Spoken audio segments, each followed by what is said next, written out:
Okay, hi everyone. I'm Amy Krausar and this is Expacity. Welcome to Expacity. This is our monthly free webinar. We do expert-based information for people moving to Portugal. So this is an example of what we do. We like to do a free one every month because we like to give back and we like to do information that everyone really needs. So it's not fluff, it's real stuff that you're gonna wanna know.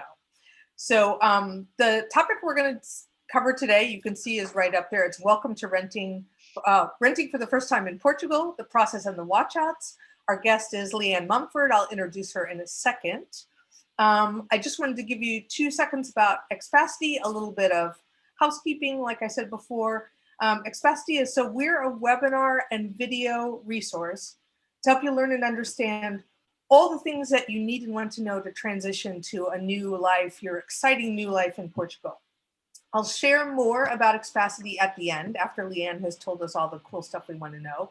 And just to let you know, you might want to hang around till the end because I'm going to give coupon codes. So if you thought this was useful and valuable, and I'll tell you more about what we already have in terms of all the recordings and the webinars that you would get access to, and also what the cool stuff we have coming up. And I'll give you the coupon code. So if you want to join, you can get a pretty cool discount to be able to do that. So again, that's going to be at the end. So for housekeeping, as you've probably noticed, we are in webinar mode. So you're only seeing Leanne and I. You will not see each other, and no one's going to be able to talk during this just because we've got now we've got 254 people. So we've got a lot of people here. We have gathered all your questions that you submitted, and we had over 200 questions submitted. We've gone through those and we have found all the commonalities. And so Leanne's going to answer those questions at the end. You have the chat box open now, but just know that it's okay if you want to chatter back and forth, but some people find it distracting, so you might want to close it and just listen to Leanne talk. We may open, I may reference it at the end, but just know that we won't, don't put questions in there for Leanne because we're going to be tackling those in a different way as we go through the webinar. And if you decide at the end that you want to contact Leanne, we have a way for you to connect with her at the end because there's so many people. So I'll tell you about that at the end of the webinar as well. We wanted to make it easy for her and also easy for you because there's so many of you. So I also want to mention that our co-host for this webinar is Kippertree, and you'll see their logo down at the bottom. They're also a new business here in Portugal. They're pretty cool. They're a property portal. So you can go there, like you probably know some of the other portals in terms of property and stuff in Portugal. Some of you may know about those. Kippertree is kind of cool because not only can you find rental properties and properties that you can buy, you can also find agents on there. And what's really cool is they have this thing that you can actually type in like what you want in a property, and then they feed that to the agents so the agents can see what you want and they could actually send properties to you. So it's a pretty cool thing. So check it out if you're interested in just another way to look at property in Portugal. So let's get started. So our expert today, as I said, and you can see her picture there, and she's live right up there in the corner of your screen, is Leanne Mumford. She's a real estate agent and a rental specialist. She's part of the Oceans 7 team, which is a really cool team of Coldwell Banker Luxus. They're in Cascais, and she helps people find properties basically from Cascais to Lisbon and as far south as Setúbal. She has other folks on her team who help find properties in Porto and Coimbra, but just know that she's not like, flying to Madeira or like hanging out in the Algarve. She does have a certain kind of a set area that she works in. So welcome to Expacity, Leanne. Thanks for being here. Thank you so much for having me. So many people are watching. Oh, now we've got 261. So now you have to stop looking. We're not going to we've got a lot. So, and I'm sure a few more people will join. Yes. Because everyone wants to hear about this important topic. So one of the reasons that we asked you to do this webinar is because of your international background and your personal experience of moving to Portugal. So can you share a little bit about that? Yeah, so basically, I've been living in different countries myself. I'm half German, half English. Most of my life, I grew up in Germany. Then I lived in the UK for 2.5 years. I lived in the States for a little while. And then I moved to Portugal about almost 3 years ago now. So I kind of know about the hassles that expats have. And I know how hard it can be from my own experience to come in a country and don't know how things work. So for me, it's important to help people on their journey. Yeah. Cool. That is, yeah, that is so nice. I'm sure they're going to appreciate that. Um, Also, I think one of the things that we've learned, that I've learned is by talking to people, I'm sure you have as well, that a really high percentage of people that are moving to Portugal, they may not have rented in a very long time in their home country, and certainly not have rented in Portugal. Um, so not only is it a new experience to rent here, but they might not even know what it's like to rent in their home country because they've been owned a house or something for a long time. So one of the things I thought, since we had so many questions, is I might pop in some of those other questions as we're going along. So I'll be sort of like the pseudo renter person, because I know also that you're quite used to sort of having people live and walking around with them and doing all that. So maybe I'll be sort of like your model tenant to be or client. Yeah, that sounds perfect. Okay, good. Okay, so I'm going to turn it over to you in terms of content, and then I'll pop in with questions. Okay, great. So we have a little overview about what you'll learn today. First of all, 3 ways to find a rental. And of course, benefits of using a realtor and how we can help you. The general processes, how things work here in Portugal. A often asked question is also about short-term rentals and what the difference is and if you can use them for your residency here. We're going to talk a little bit about contracts and of course also about money, what kind of upfront costs you have, what deposit to expect, these kind of things. Then when it comes to the lease, what documents you need, of course, how can you sign a lease remotely? Because a lot of you are not in the country yet, and you have to find a way to get your lease signed. Then a few tips how you can find the best realtor, how to look out, what to ask the realtor, what to look out for. And of course, in the end, 4 things to remember, and we have a little Q&A. Yeah. Three ways to find a rental. Of course, you can do it yourself. You don't have to get help from anyone. You can just, go through Idealista, Immovirtual, these pages, contact the other agencies, contact the private landlord, whoever put the ad up there, and go through the process by yourself. Then there is also the option that you get someone who basically helps you find an apartment, but is not a real estate agent. These people usually get paid by you. So you will have to pay them an hourly rate or a flat fee, whatever they charge for it. But they are not real estate agents and not working with any agencies. And of course, you can go with a real estate agent, which will also have like some benefits that we will explain to you in the next slide. So, benefits of using a realtor. Of course, we know the market. We know kind of the pricings in the areas. A lot of agents have a program where we get, because you as renters, you don't have a system where you can just look everything up on one page. You will have to go through all these different pages that are on the market to find your right property. Some of the realtors have a system where we have everything combined in one place. It pulls all the information together, we can see, for example, price changes in the property, how long it's been on the market, other prices around the area.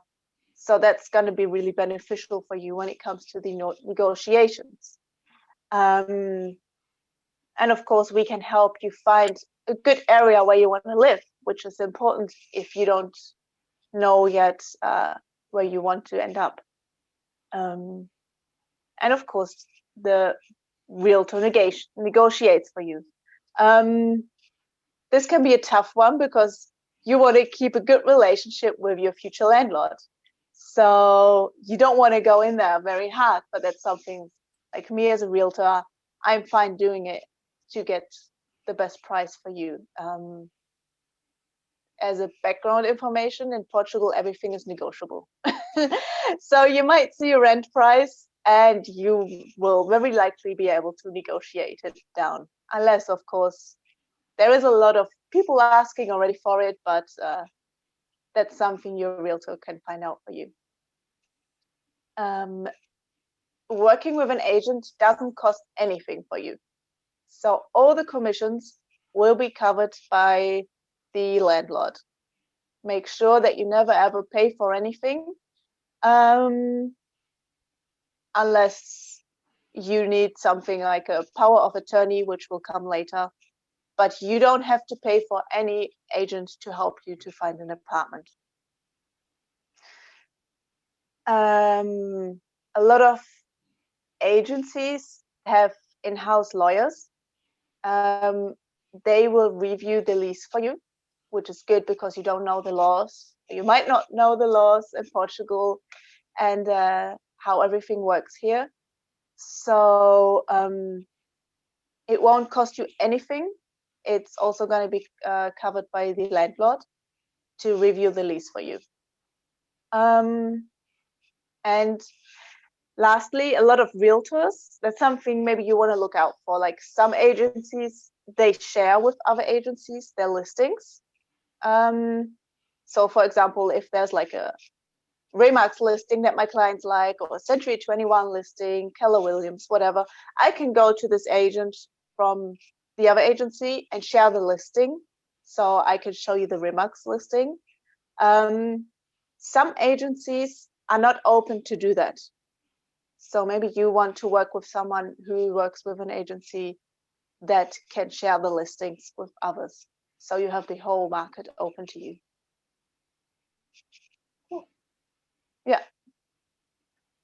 Any questions about this? Was that? No. It's a lot of information. It is. About the process, it's very, very, very important that you tell your real estate agent everything possible about you, about your lifestyle, about your preferences, maybe where you want to live. Like in Lisbon or Porto, these kind of towns, it's very important to know, do you mind hills? Or do you want to go in a flat area? Because the hills can be a lot. If you haven't been in Lisbon or Porto, we have steep hills. So tell them as much as possible. Like, do you want to be more in nature? Do you want to have cafes and bars around you? Or maybe even be in the middle of everything where all the bars are? Or I usually do like at least an hour-long call in the beginning with my clients to really get to know them, which is a really important step. Is it helpful to give a prioritization, or will you ask me that, or is it that too complicated? You mean in terms of the? Yeah, if I said like, okay, this is my rank order of things, like I'm kind of anal retentive, so I might be like, okay, I need to have these 12 things, or yes, is that too difficult? Is that kind of crazy to assume that I could like really work like that? No, I love when my clients actually already send me an email before with the things that they would like to have or what they need to have. And then during the call, we can just go through the list and I can say, hey, it might be a little bit difficult to get this. How important is it to you? So it's great if you already have a list ready and can share that beforehand so we can have a look at it together.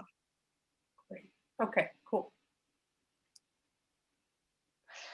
Then the next step, virtual visits, which is probably for most of you the case because you're not yet in the country and it's difficult right now to come here.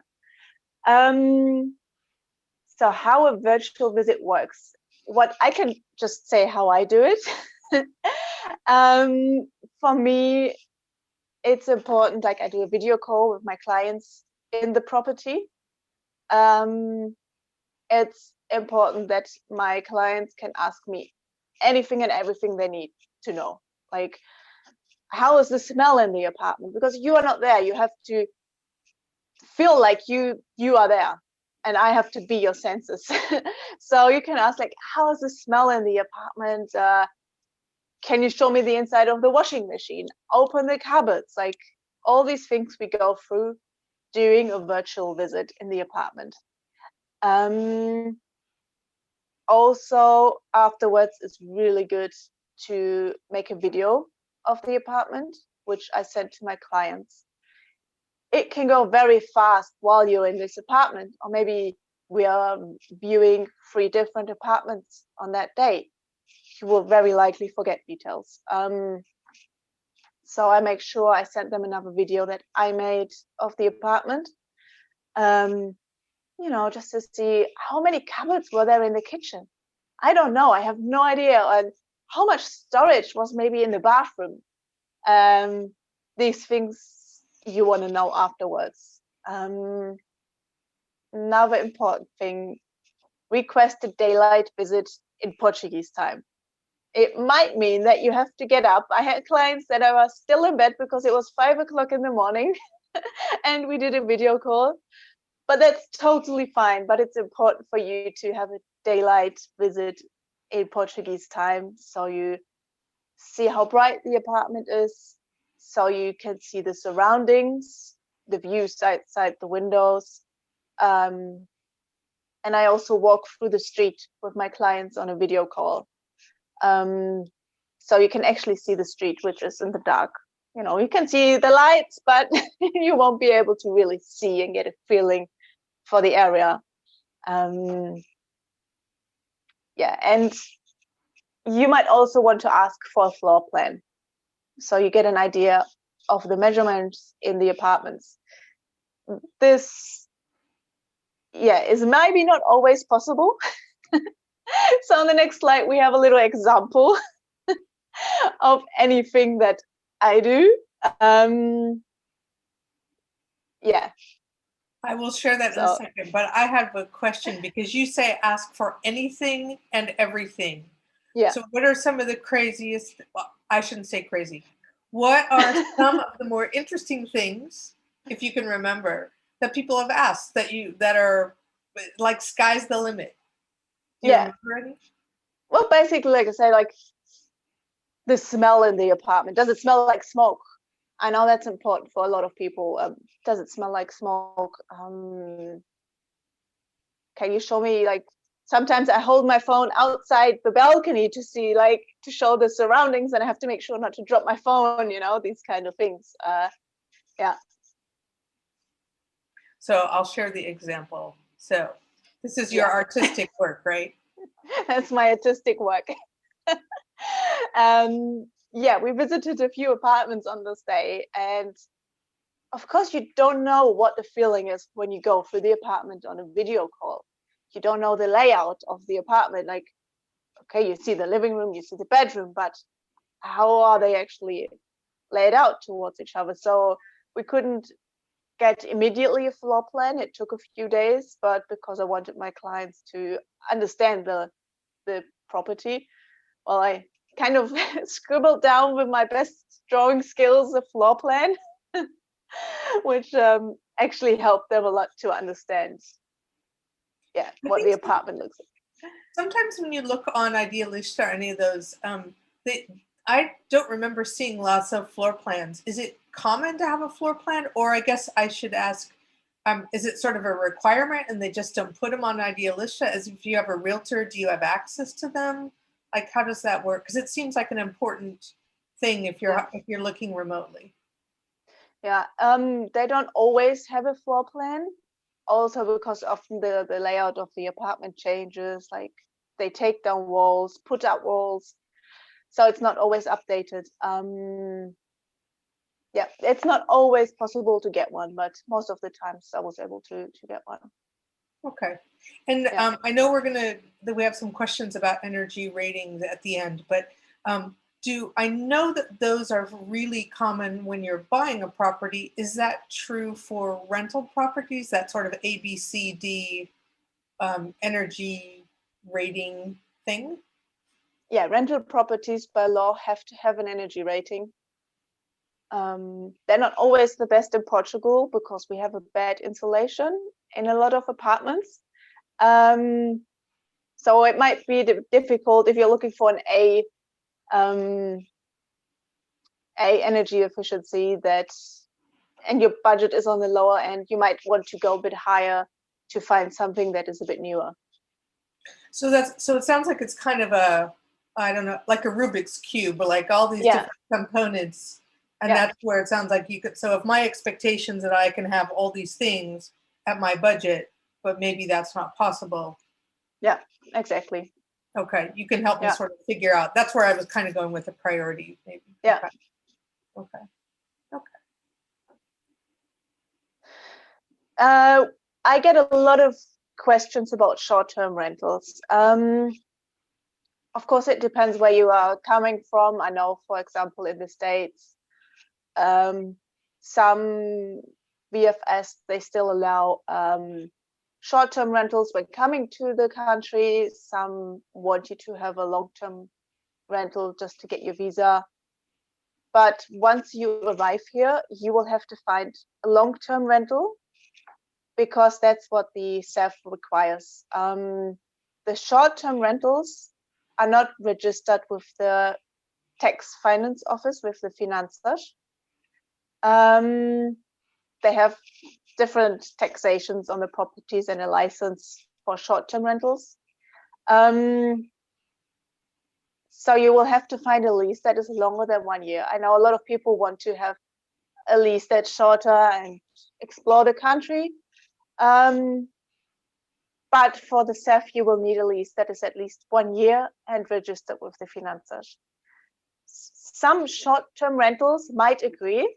You will have to discuss with the owner that they will give you a long-term lease, but in general, it's not possible. And it's important to tell your realtor what the requirements are that you need for your visa or for your residency, because they change frequently. We are not experts on visa questions. I try to keep up with these things as good as possible, but as you know, they change daily, they change by location. So you'll have to try your best to keep up with it and inform your realtor. But once you tell your realtor, then you can help ensure that the lease fits what they need, right? Exactly. We will definitely make sure that all the requirements are met. Okay. I did see one thing, and I thought I would just bring this out. You referenced Idealista, and then I think another site. Do you want to just say quickly what those two kind of main sites are? Yeah, like Idealista is probably the biggest one. Then you have Immo Virtual, which is another big one. Casa Sapo. Also, there's quite a few. If you put in like rentals list or like rentals Portugal in Google, you will get quite a few. But those are like the biggest ones. Okay. I might, if I've got, I will try to type those in the chat box, but also know, like you said, you can search for that and they're the biggies that will come all the time. So. Yeah. Okay, now we come to the contracts part. Please let me know if anything is not clear because it's a bit tricky. In Portugal, we have two contract types, the fixed one and the open-ended one. The fixed one means it's going to have a fixed term in there and then it's going to end, for example, for 1 year, and that's it. And then we have the open-ended contract. This is a contract that automatically renews itself. Depending on what it says, it can be after 1 year, it renews itself for 2 years, for 3 years. And the length of this contract is usually between 1, 2, 3, maybe 5 years. It can also be longer. But that's what you usually get.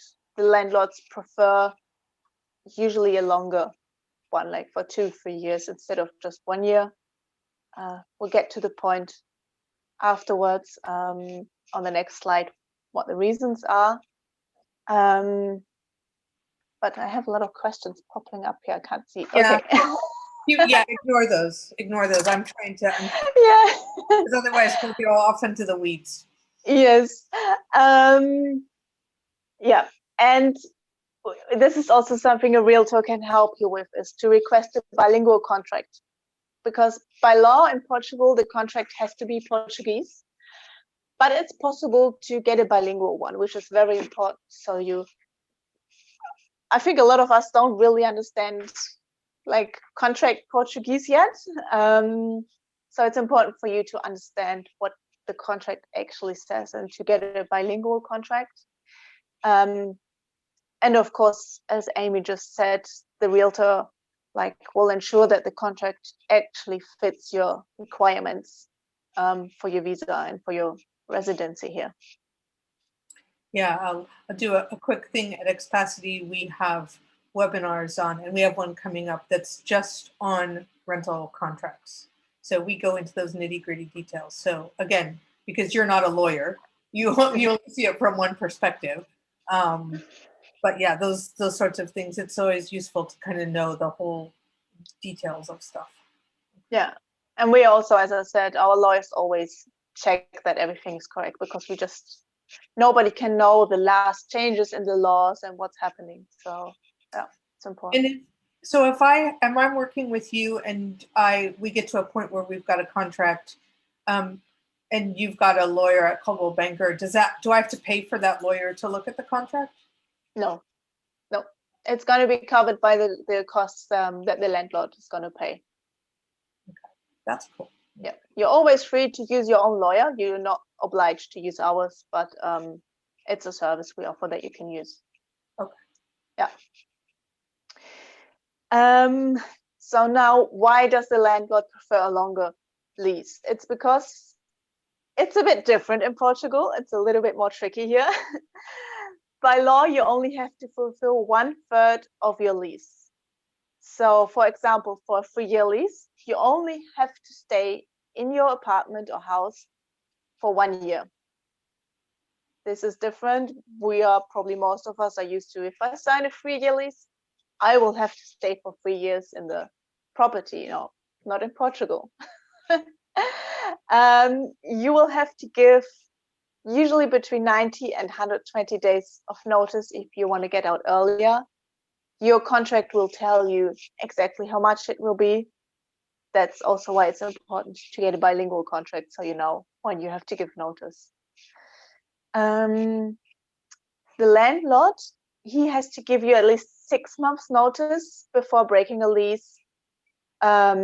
This is if he wants to use the apartment for private purposes, or if he wants to renovate something, he will have to give you the reason. So if it's for renovations, he might even have to pay you some money so you get out. Up to 1 year of the rental price he will have to give you to move out. If it's for other reasons that he wants you out, for an open-ended contract, he will even have to give you 2 years notice. So the tenants are quite good, have good rights in Portugal. I also get a lot of questions about, can my landlord actually increase the rent however he wants? No, he can't. It's capped every year. He can increase the rent yearly, but it's capped and inflation based. The inflation in Portugal is not very high. I believe in 2019 it was 0.3%. so you get an idea what to expect if he even decides to increase the rent. It's not going to be crazy amounts, and he cannot, because by law it's not possible. I have a question. If he Mhm. decides, if he decides to increase the rent, does that mean you have to create a new contract? Do you know? That's probably a legal question, so maybe you don't know that. Yeah, I'm not sure, but usually he has to give you like an official letter about it or an addendum. Yeah. And he has to inform you 30 days in advance. So he cannot say, okay, tomorrow you just give me more. He has to give you a month notice for that. A lot of us ask for furnished apartments because we just come here. We might, start off, sold everything back home. We need a furnished apartment. So it's important for you that your realtor makes sure that your contract has an addendum where it states the furniture, appliances, furnishings, everything that is in there. You might want to have the sofa on the addendum. You want to have curtains. You want to have your cutlery and your plates and everything listed up. It can be a list. It can be pictures. Just make sure everything is written down and you have proof what was in the apartment when you moved in, so nobody can say, hey, but there was like an extra chair and now it's gone. No, you have the proof that it's not there.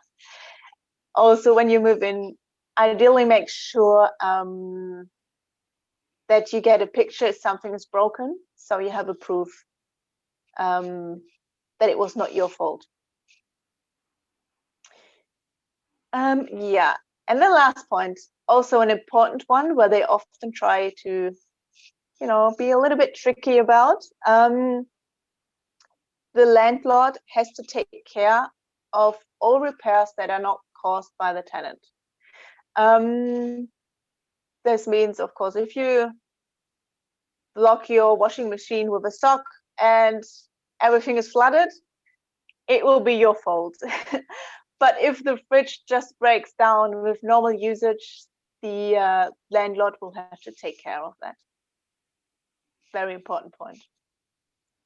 And that has to be in the contract as well, right? Because we've been seeing something that, I don't know, I've been seeing it on social media that it seems, or it's just I don't, maybe it's not common, maybe it's just, a pattern, but that people were saying that they were getting leases that said that the landlord was requiring that if anything happened to the appliances, that the tenant had to replace them.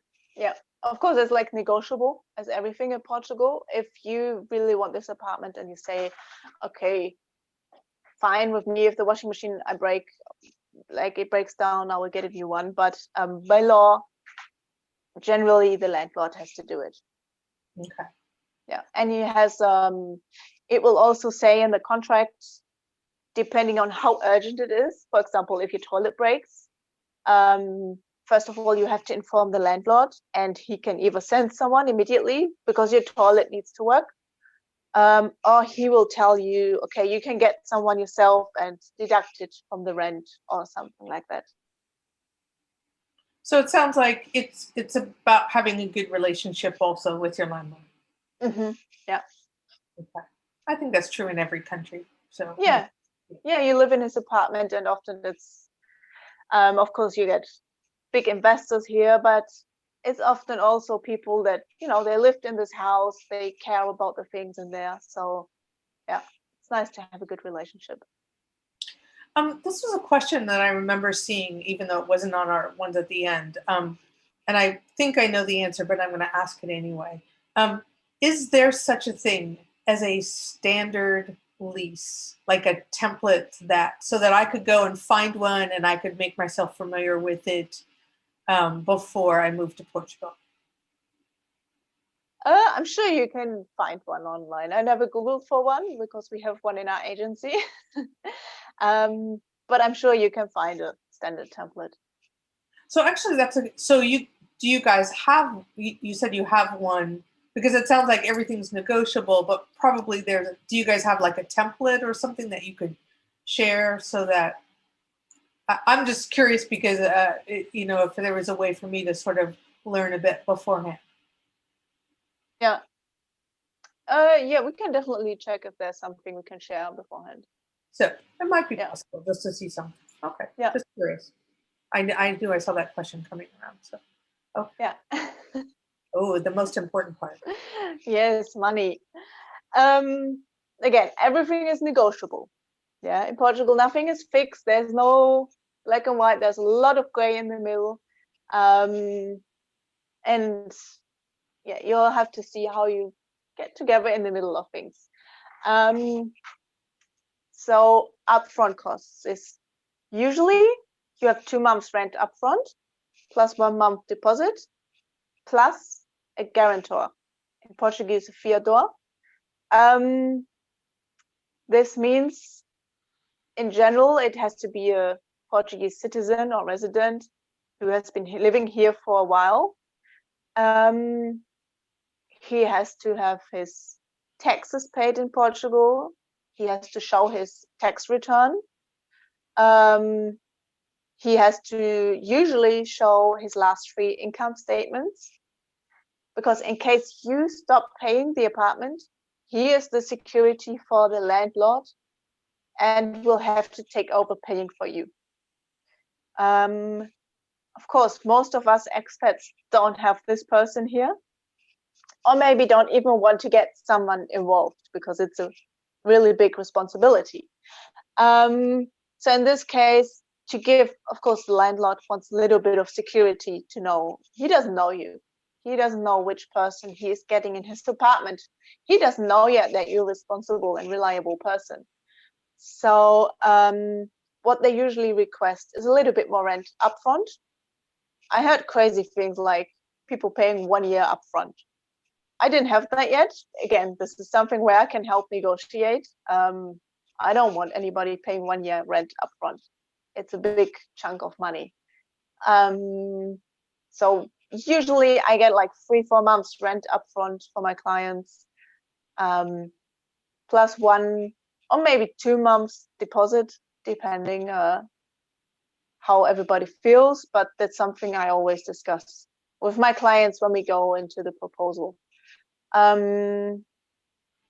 Important to know is that this upfront rent, for example, 4 months rent upfront, it can be applied in the beginning of the rent, the lease, in the end of the lease, or at the beginning and the end. So, for example, you pay 4 months rent upfront. It can be put for January, February, March, and April, or it can be put for the last 4 months, September to December. So you will have to continue paying from January on, or it can be put from January, February, November, December. There's also landlords who always want to have these 3 or 4 months rent upfront paid. So you pay every 3 months, your rent for 3 months. It's a little bit difficult. But once it comes to that, your agent can explain to you what will be negotiated and when you will have to pay your next rent. And the deposit usually goes directly to the landlord. So there's no bank account in between, like a safety account or something. It goes to the landlord and has to be returned at the end of the contract. There is no law when he has to pay it back, but make sure that when you move out, you have a last visit to make sure everything's fine, and possibly get it written down, a written statement where he says everything was fine in the apartment, there's no issues, so you can get your deposit back and don't have any issues with that. Don't look at the chat box, but I was seeing some. Don't look. I was seeing some things in there, and it's. I guess I wanted to. What I'm seeing is some chatter that's like, well, but if you do this many months and then you stay this and you stay longer than a year, then you could do this. So there's a lot of sort of advice being shared. I want to make sure we don't turn into Facebook too here. And I'm not saying anyone is wrong, but I guess want to go back to what you said at the first point, right? Everything's negotiable. Yeah, exactly. And So so if you can negotiate something unique that works for you, well, or if you can ask your realtor to do it for you, right? mhm, It sounds like it's at least an option. Is that right? yeah, you can put anything in there. You can ask for everything. The landlord can always say no or yes, but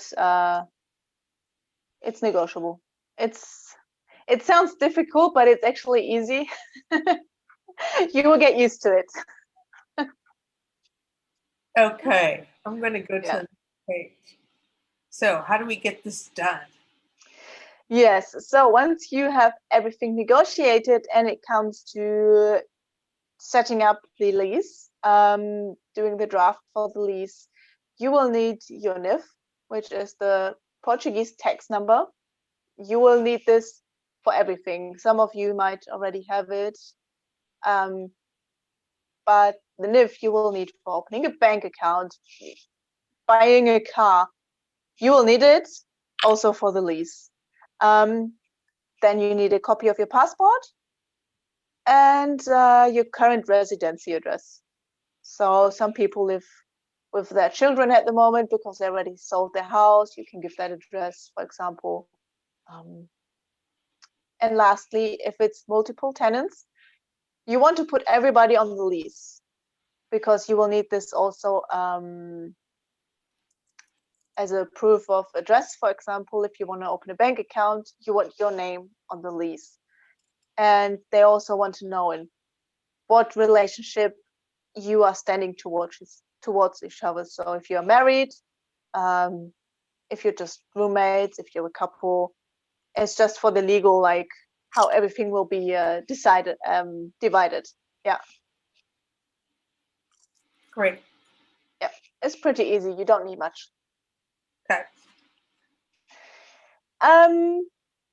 Signing the lease remotely. Yeah, most of us are abroad, and of course, you will ask questions how to sign the lease. Again, it's negotiable. It totally depends what the landlord wants to have. Some are totally fine with you doing a remote signature on a PDF.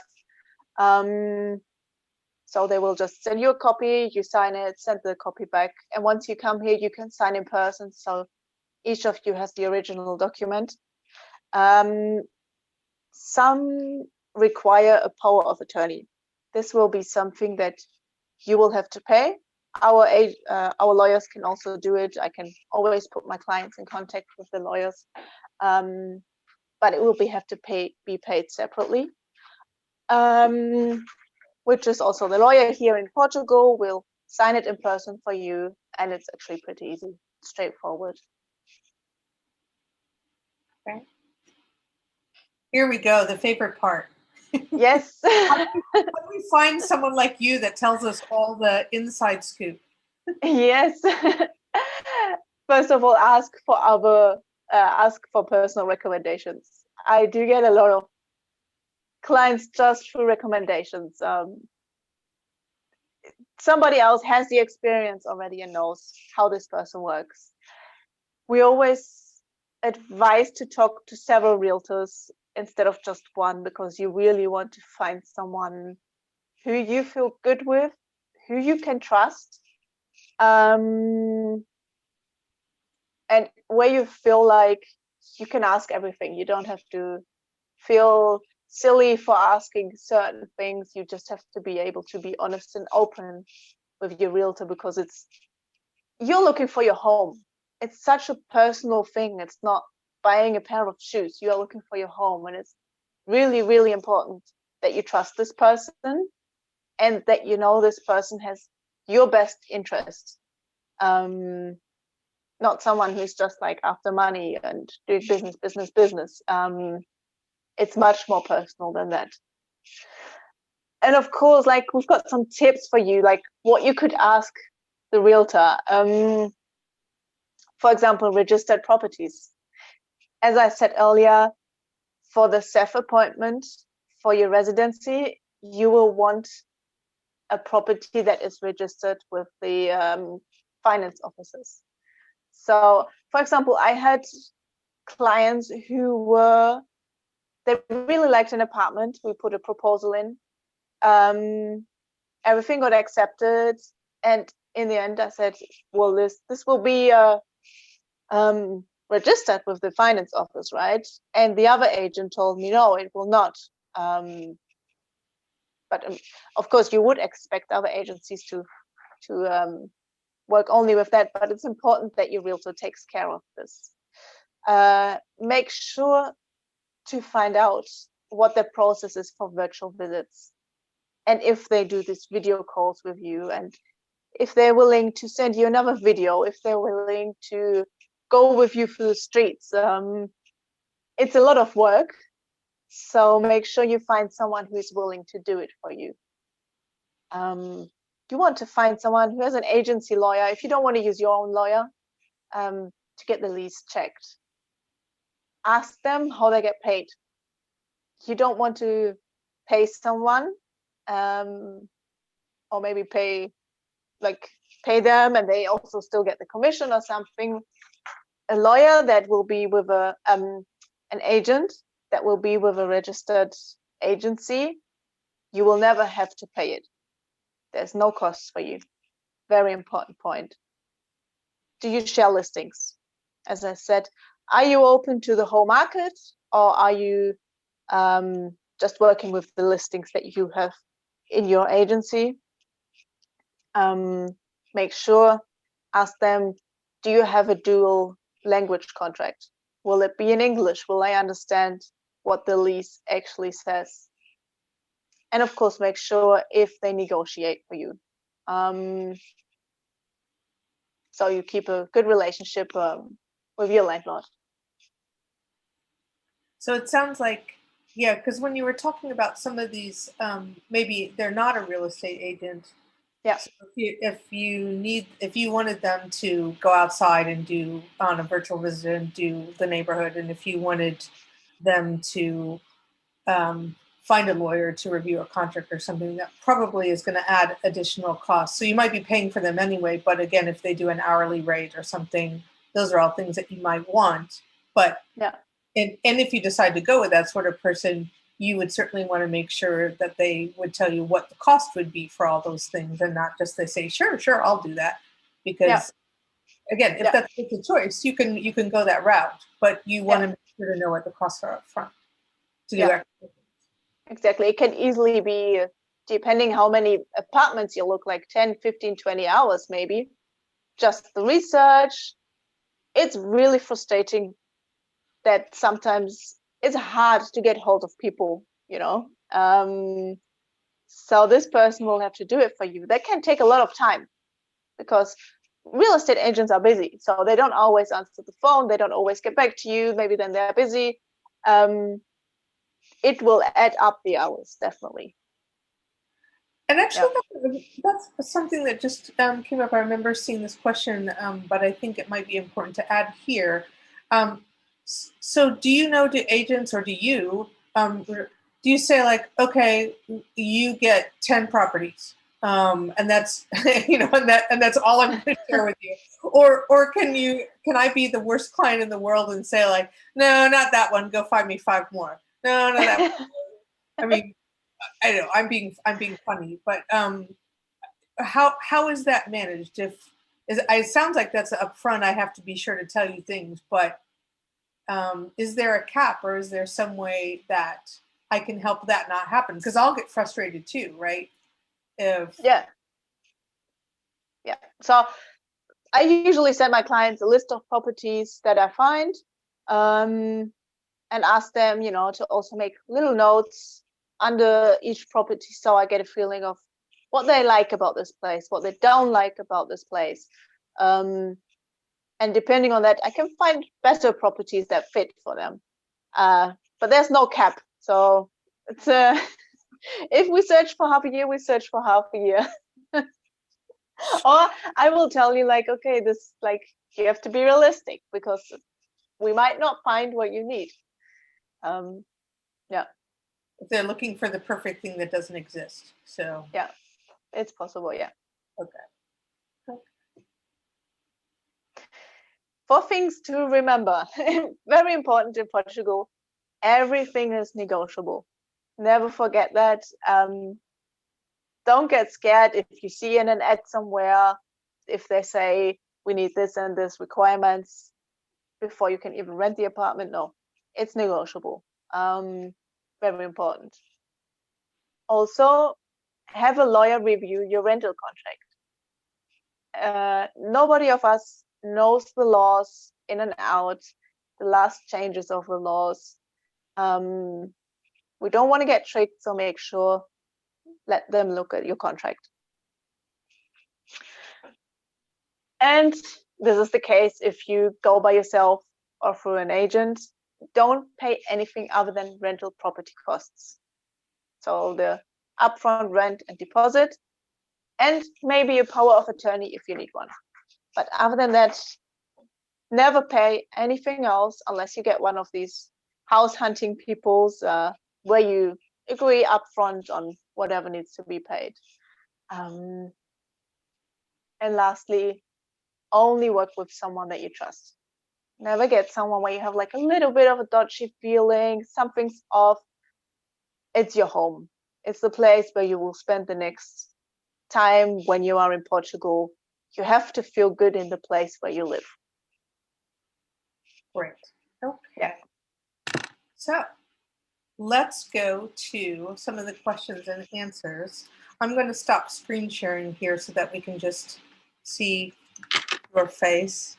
And I'm going to read off because these were so interesting. We got so many good questions. So Lisa asks, what does equipped mean? What's the difference between equipped and semi-equipped, usually with cuisine or the kitchen? And then she also adds, what appliances come standard in a rental? Yeah, so equipped usually means you have everything you need. The fridge, often a fridge freezer, but at least a fridge. The oven, the hob, washing machine, usually a washing machine. Washer dryer, maybe. But yeah, semi-equipped can mean anything. It can mean you might have a fridge but nothing else. You have to see. Maybe you can ask upfront what is actually in there. Yeah. And so if I see some things that are in a photo, that doesn't necessarily mean that they're there. Or is that if there's a photograph of one, does that mean absolutely that there's a fridge there? Especially since I don't know. Yeah, usually they say in the ad if the fridge will be taken out, for example. What can happen is the other way around, that there is nothing in the picture. But sometimes the landlords wait for the tenant to see if they bring their own things or if the landlord will provide it. And also that's negotiable, like what he will put in there and what you want to bring. So don't get scared if there's nothing in the picture. Maybe ask them beforehand if it's important for you that it's there. Yeah. I remember another thing to ask in terms of equipped and stuff is to ask if you see a gas stovetop, is to find out if it has bottled gas or piped gas. Yeah, usually it's piped gas, but maybe you will still find something with a bottle. But usually it's piped. Yeah. Okay, next question from David.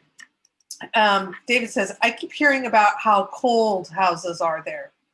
Do most rentals come with heating and air conditioning? Does an efficiency rating mean that it has heat? Yes, the cold. Right now, a lot of people probably hear how cold it is right now. We have to say we have one of the coldest winters since, I don't know, Like I heard in the last 15, 16 years, it wasn't this cold. Yeah, the energy rating doesn't indicate if it has heating. It tells you how good the insulation is in the house. For example, also if it has new windows, double glazed windows, which will help with the cold coming in. But it's not standard that you have a heating in your apartment. Also, the AC is not standard. That's where I know a lot of clients ask for it, and I will have to tell them it might get a little bit tricky. But we have everything as a plug-in, so you can get like an electrical heater, you plug it in. The same with the AC, you plug it in and it works fine. But the older Portuguese properties usually don't have these things. Okay. Question from Stephanie. Is there such a thing as non-smoking rentals in Portugal? And if so, how do I find out about those? No. There's no non-smoking properties. Here in Portugal, it's like your own house. Like you can do whatever you want in this house. You can put holes in there, you can smoke, you can, you just have to make sure when you move out, everything is back to the old state, in a good condition. But other than that, unfortunately, there's no non-smoking properties. Could a landlord put in though that you couldn't smoke in that? And like if they put it in a clause, and now I'm probably going into legal areas again that are not. Yeah, legal. I'm not sure if they can actually put that in there. If that's something that's negotiable, or if I don't know. Okay, so you talked a bit about furnishings and getting the addendum. So a question becomes from Scott. So are most rentals furnished?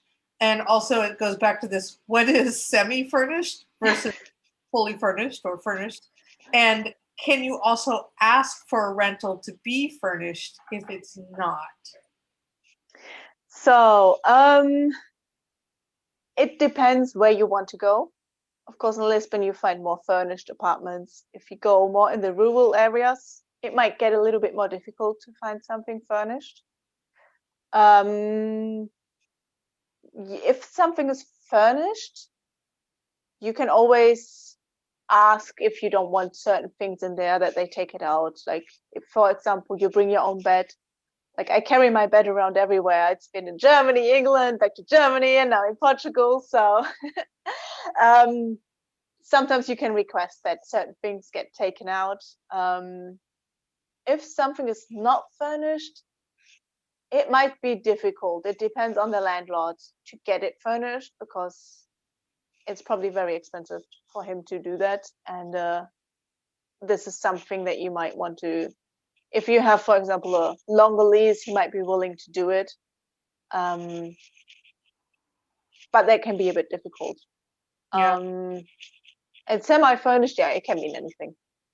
Yeah. I get. Yeah.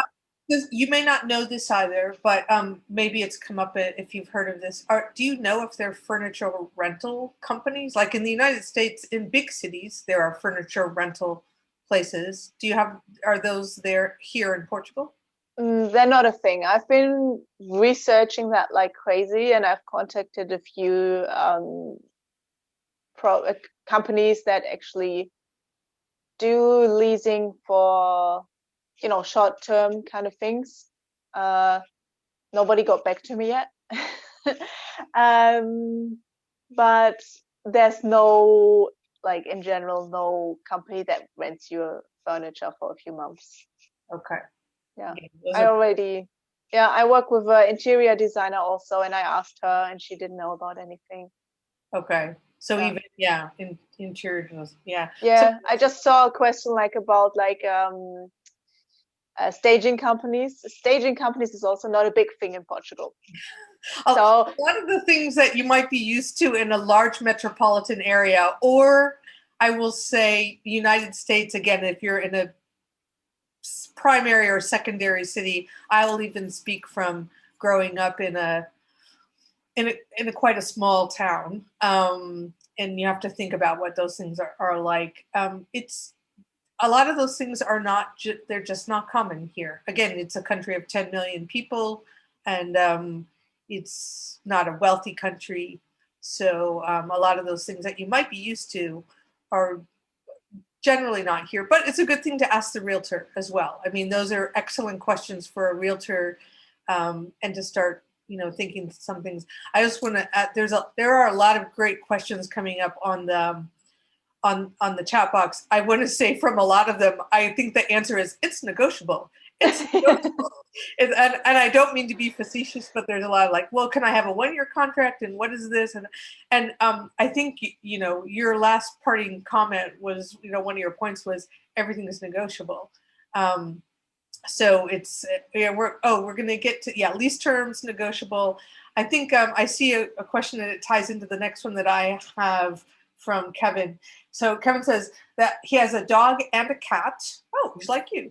And how common are rentals that accept pets? So how common are rentals that accept pets? And then he also says, I've heard it's illegal for landlords to refuse pets, but I've also heard that they can refuse you if you have pets. So which is right? And then if I wait until I move in to tell the landlord that I have a dog and a cat, can they kick me out? And I don't know, again, is that a legal question? Is that a negotiable question? Yeah. I know they tried to get a law through a few years ago where it states that by law the landlord has to allow pets. As far as I know, this law didn't go through, so he doesn't have to accept your pets. What I always suggest is you want to keep a good relationship to your landlord. Always ask him, hey, if it's fine for you, like, can I get a pet if you already live there? If you're looking for a place, this is one of the most common questions. Can I take my dog? Or my cat? Or, ask beforehand if it's okay. Usually in unfurnished apartments, it's no issue. In furnished apartments, it might get a little bit more tricky.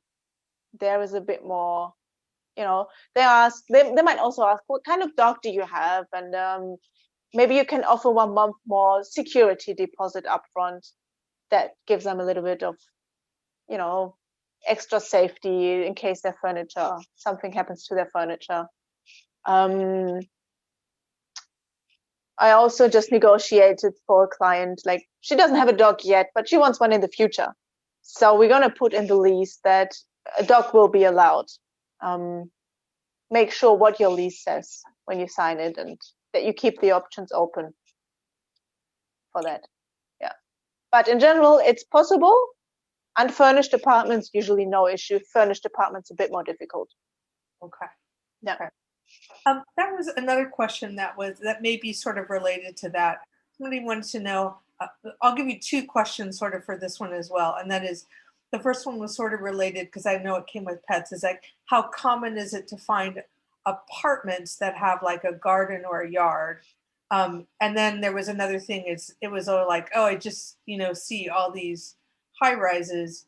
Can I also rent houses that have yards or gardens or something? So can you just talk about that from a general perspective? Because obviously that's not the whole country. You don't cover the whole country. Exactly. It totally depends where you want to go.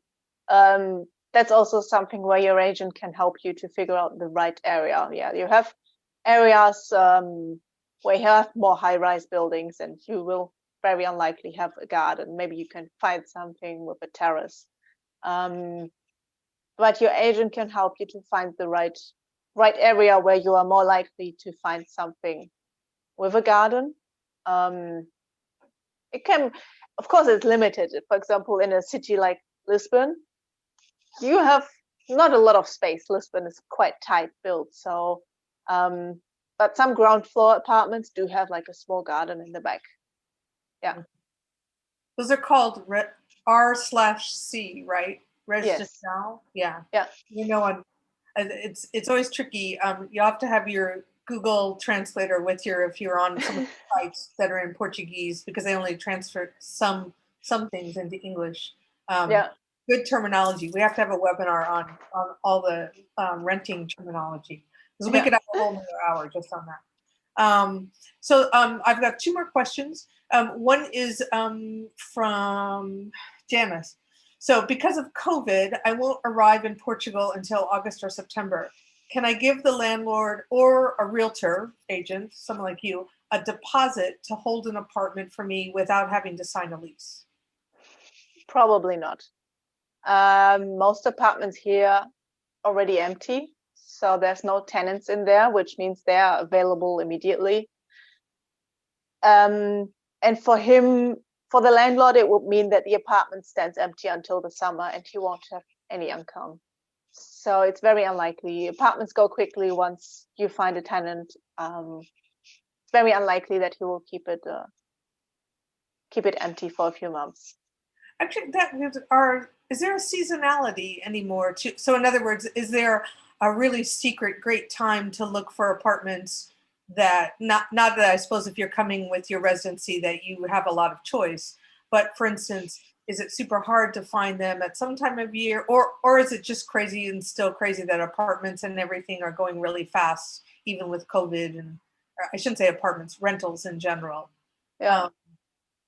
What's your It's probably a bit easier towards winter, like because at the end of the summer the students come, so they look for apartments. During the summer, maybe more families come because the children gonna start school after the holidays.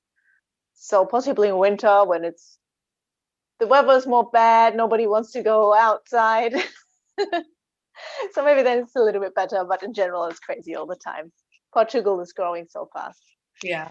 And things go really quickly. They're still going like is it crazy? Yeah, well, it can be on the market for a few months. It's not as quickly, for example, as in the States. You put something on the market and it's gone a week later. But it totally depends. Everything can happen. Yeah. Okay. I keep going back to that same thing. It's anything, it's negotiable. It's like Exactly. Portugal. That's something like most of us have to get their head around. Like everything's negotiable. It's like just relax. Okay, so the last question that I have that's sort of from all the ones that we pulled, which was super common, which is so if I want to use a realtor for help in getting a rental, what's the best timing? So how far in advance of signing a lease should I contact someone like you? And then there's a related piece, which I think probably we should talk about as well. So should I then go ahead and look and find a bunch of properties, contact them and send them to you and say, hey, here's the 10 properties. Can you just set up meetings for me? So how far in advance does it make sense for me to work with someone like you? And what really should I be doing? What's sort of my first step? Yeah. So usually I start looking with clients around 8 weeks before they want the lease to be signed. So not before they arrive, but before they need the lease to be signed, because they will need that possibly for their visa process, depending on the consulate they are going through. This also important thing is you might have to pay a few months rent for an apartment that is empty. So I had a client, she just arrived now, a week ago, a few days ago, but she already paid her apartment since November. So that's important to understand, that you might have to already pay a few months while you're not here. Yeah, usually I start around 8 weeks before the lease needs to be signed, because now I don't want to ask the landlord to agree on a lease start term of April, for example. It doesn't make any sense. And the apartments are usually empty. So once we agree on an apartment and on the lease, it's going to go pretty fast. And if my clients already send me apartments, it gives me a good idea of what they need. And I know how exciting it is. It can be so, like, you just want to get going. You want to look at places. You want to search online. I know, I'm like that myself. If I, so it's totally fine for me if my clients send me apartments already over that they like. and I will contact the other agency or whoever it is, make appointments, and we go there to visit it. Because you know yourself best and what you like.